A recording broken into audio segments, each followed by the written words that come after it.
Pizza has long been one of man's best friends. Crispy, cheesy, meaty, and its winning proposition to all around. One of the beauties of pizza is how well it makes multiple meals. The ginormous 20-inch New York-style pepperoni pizza can easily provide 5 delicious meals over the course of 4 days. How many other foods can do that for you? None. Today we are going to be going over the ways to reheat pizza. Method 1. The microwave. Throwing the pie in the microwave used to be my go-to method of reheating when I was a kid. It's by far the fastest and the most convenient method, and it's one I only really ever knew. First, you gotta keep the paper towel between the plate and the pie. That will absorb some of the moisture. Then, change your microwave settings to be around 50% of power. Instead of 30 seconds, go for a minute. A slow warm-up is always better than instant nuking when it comes to a good old pie. The result?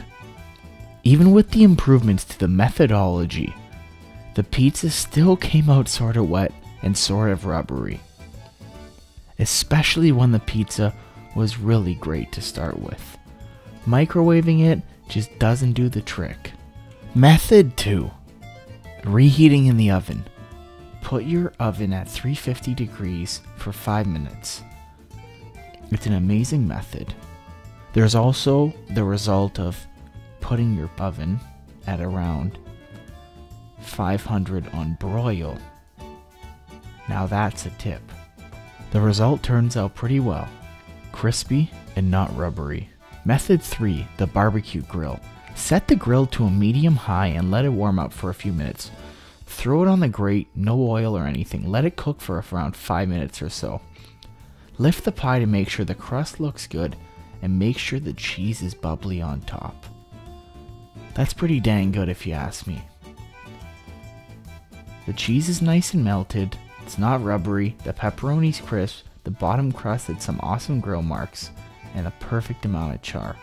On a nice day, sure, but the truth is, this is extremely tedious and takes forever to do.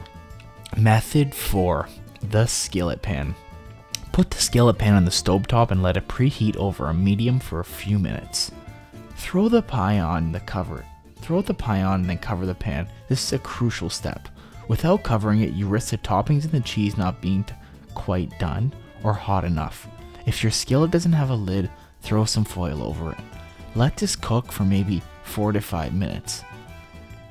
This result is absolutely outstanding. You know, it's got the moisture, it's got the heat. It's fabulous. And the last method. Using your toaster. Place your pizza in the toaster. Put it on medium. Let it run. Start with it upside down so the pointed part sticks outwards. Let that go until it pops. Half the pizza will be hot. At this point you can now reverse it and the pizza will then go pointed down. This is great because there's only such a thin portion of the pie that needs to be heated. Throw that in for another 30 seconds on medium and you're good to go. Just wanted to say thanks for watching. Make sure you subscribe to Amazingly Satisfying Videos. We throw up videos almost every week and I love pizza. Thanks for watching.